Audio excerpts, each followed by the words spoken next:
O Galo na contagem regressiva para enfrentar o Internacional no domingo às 6h15 no Mineirão. O Internacional perdeu ontem para o Boca pela Copa Libertadores.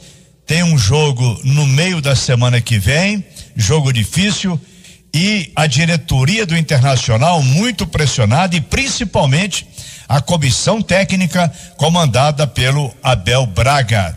Vamos saber a informação do Cláudio Rezende. Hoje à noite, a partir das 7h, uma partida muito diretamente ligada ao Atlético.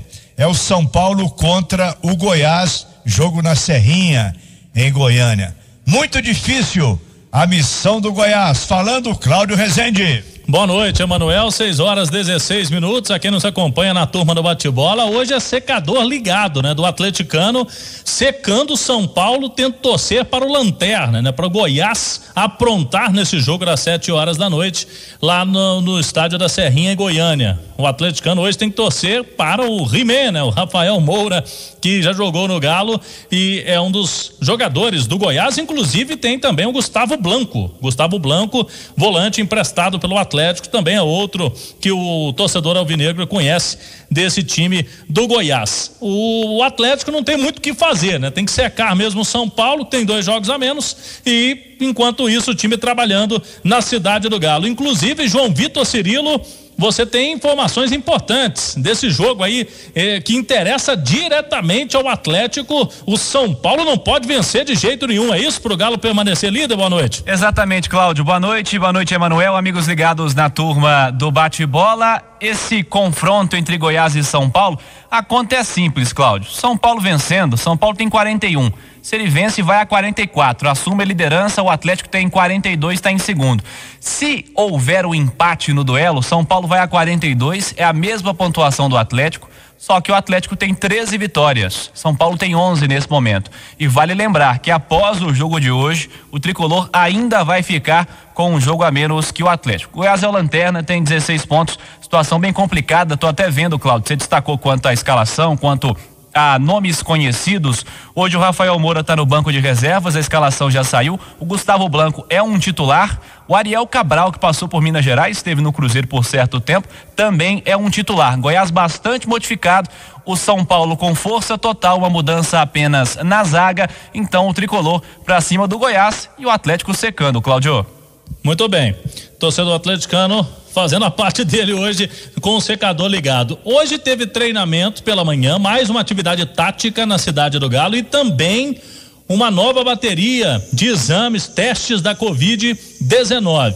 Na última bateria essa semana, nenhum jogador do Atlético infectado. Então há uma ideia boa aí de que nesses testes de hoje também não apareçam mais casos, e aí o Sampaoli está projetando, já tem o time na cabeça para domingo. São Paulo é muito imprevisível quanto à escalação do time, mas podemos dizer que ele pode promover as voltas de 7 titulares. É isso mesmo, 7 titulares em relação ao time que venceu o Botafogo na última vez que o Galo esteve em campo no Mineirão. Everson no gol, Guga, Hever, o Guilherme Arana não pegou o Covid, mas ele estava suspenso naquele jogo. Então volta também o Arana. No meio campo, ele pode escolher entre Jair e Alan.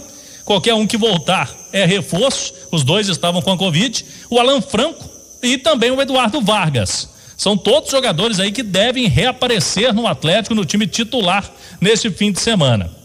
O discurso no clube foi manchete na turma do bate-bola, não só na comissão técnica, na diretoria, no grupo de jogadores do Atlético. É o seguinte, que esse momento conturbado que vive o Internacional, adversário de domingo, tanto na parte política, tem eleições por lá, tá fervendo a questão política no Internacional, e também dentro de campo, né? O time mal, tanto no Campeonato Brasileiro, caindo pelas tabelas, quanto também essa derrota para o Boca Juniors se complicou muito para o Inter. Vai ter que vencer na Bomboneira na semana que vem por pelo menos 1-0 para levar para os pênaltis, para manter vivo na Libertadores. Tudo isso não ilude o Atlético. O Galo encara o jogo como final de campeonato, até porque o Internacional, em relação a nomes, a elenco, não é muito diferente daquele time que venceu o Galo no turno 1-0 no Beira-Rio.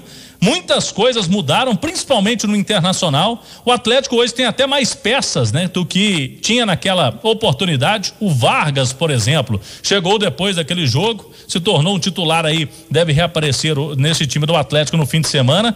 E a notícia que vem do Sul, conversei com alguns colegas que fazem a cobertura do Internacional. O time se reapresentou hoje à tarde, até porque jogou ontem à noite. E há um burburinho, por enquanto burburinho, amanhã vai se definir, mas o Inter pode poupar titulares neste fim de semana, porque está pensando nesse jogo contra o Boca. Já não tem o Edenilson, jogador importante no meio campo, está com Covid. O Rodrigo Moledo, zagueiro, está suspenso. E tem possibilidades, por exemplo, lesionados. Tem o Abel Hernandes e o Moisés. Podem poupar o Rodrigo Dourado, que é o volante, o D'Alessandro, jogador mais experiente, foi titular ontem, pode ser poupado até pela questão física, e até o Thiago Galhardo. Thiago Galhardo que vem sendo, né? Ele até caiu de produção, mas foi um grande nome do Inter quando o time esteve na liderança do Campeonato Brasileiro, tudo pensando aí no Boca Juniors. Amanhã nesse treino, o Abel Braga vai definir. O Abelão, inclusive, ele pode e deve retornar ao banco de reservas. A última vez que o Abelão esteve no banco foi no jogo contra o América, na eliminação, no Independência, nos pênaltis pela Copa do Brasil. Depois disso ele pegou o Covid, assim como o Sampaoli, né? E ficou fora dos últimos jogos. Como ele está sintomático e já teve 14 dias aí em isolamento, o Abelão faz um novo teste, mas deve estar à beira do gramado domingo aqui no Mineirão. Voltas dos dois técnicos, portanto, o Sampaoli com o Abel Braga. O cenário, Emanuel, é favorável ao Atlético. Eu falei aí, voltam 7 titulares. O time teve tempo para treinar, são 10 dias aí de preparação, com o Sampaoli de volta, querendo mostrar serviço, aquele jeito dele mesmo, que o Atlético precisa somar pontos em casa, e o Internacional com seus problemas de escalação, de desfalques, e com essa turbulência muito grande, o time não conseguiu vencer ainda com o Abel Braga, além daquele jogo, né, com o América, que venceu e foi para os pênaltis, mas no Brasileirão não venceu depois que o argentino Eduardo Cudê deixou o Inter. Mas qualquer forma é Galo Internacional, e no Galo ninguém quer cair nessa armadilha pensando que vai ser jogo tranquilo, Emanuel. O futebol do Rio Grande do Sul se parece muito com o futebol de Minas. Essa rivalidade Atlético e Cruzeiro, ela é Grêmio e Internacional, a dupla Grenal lá em Porto Alegre. Nesse momento, o Internacional já faz um bom tempo perdeu todas as partidas recentes para o Grêmio. E a boa fase do Grêmio nas competições, ela prejudica muito a cabeça do Internacional. O Grêmio vai bem, o Internacional não tão bem. Mas uma coisa é importante, Cláudio Rezende: o Atlético tem que confiar no potencial do time do Atlético, nos jogadores que o Atlético tem, e deixar de lado essa história de que o Internacional vem meia boca, o Internacional tá mutilado, o Internacional tá de crista baixa. Olha, Internacional tem camisa de peso em qualquer circunstância, tem boas reservas, e o Atlético se prepare para um jogo difícil domingo no Mineirão. E o Atlético tem ainda mais 2 treinamentos, Sampaoli, para ajeitar o time e fazer com que o Galo também consiga, na questão física, se sobressair, né? Até porque o Inter teve esse jogo quarta-feira, só que tem um detalhe: esses jogadores do Atlético, quase todos eles de Covid, eles jogaram pela última vez no dia 14 de novembro. Ou seja, ritmo de jogo vai faltar um pouquinho, né? Porque são aí cerca de 20 dias sem esses jogadores, ficaram 10 dias em casa ali, não podendo fazer atividades físicas. De qualquer forma, o Galo vai ter que ser inteligente, ter sabedoria para encarar essa partida contra o Internacional. 6h25, vamos passar agora para fora do campo. Hoje o Atlético teve mais problemas na Justiça do Trabalho. 2 ex-profissionais entraram na justiça, reivindicando aí valores do Atlético. O técnico Fabrício Cardoso, que trabalhou nas categorias de base do clube, e também o preparador de goleiros, William de Castro, que trabalhou tanto no profissional quanto nas divisões inferiores. Eles entraram com processos que juntos somam mais de R$1 milhão. Os pedidos dos 2 profissionais que deixaram o Atlético recentemente. Agora o clube vai se defender na Justiça do Trabalho, mais 2 casos, portanto. E no Sub-20 hoje teve Galo Internacional. O Atlético venceu e foi lá no sul do país. 2-1 para o Galinho.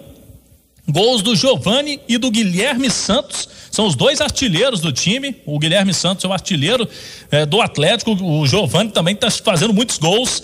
O Galo, com essa vitória sobre o Inter, assumiu a liderança provisória, porque ainda tem jogos na rodada, mas o Galo Sub-20, que começou mal o campeonato, depois deu uma arrancada excepcional, tem 34 pontos, já está garantido nas quartas de final, com 10 vitórias, 4 empates e 2 derrotas. Na segunda-feira o Galo recebe o Fluminense no Sesc Venda Nova às 3h30. Já criticamos aqui resultados ruins do Sub-20 do Atlético, mas o time do Marcos Valadares se acertou e está muito bem na Copa do Brasil e agora é líder do Campeonato Brasileiro Sub-20. Alguns desses jogadores, Emanuel, que estão disputando aí esse torneio, eles ficaram à disposição recentemente lá do Leandro Zago, quando o time teve o surto de Covid, e os jogadores agora, com a volta dos titulares, estão normalmente no time Sub-20 do Atlético, indo bem no Campeonato Brasileiro, na liderança neste momento, Emanuel.